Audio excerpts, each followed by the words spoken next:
કોંગ્રેસના કોઈ પણ કાર્યકરને આ વખત કોઈ ખરીદી શકે તેમ નથી। બહુ બધા દોણા દબાઈ જોયા। એક વ્યક્તિના સામે ચૂંટણી લડવાની છે। આ જિલ્લાને આઝાદ કરવાનો છે। જાજુ કંઈ કહેવું નથી।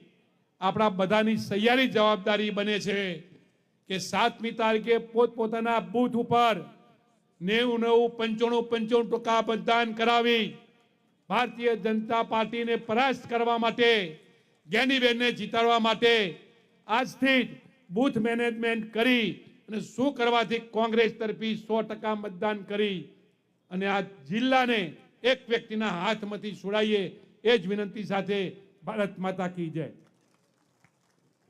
આભાર સાહેબ। હવે હું ઇન્દ્ર વિજયસિંહ ગોહિલ સાહેબને વિનંતી કરું કે સાહેબ આવો અને સભાને સંબોધન કરો।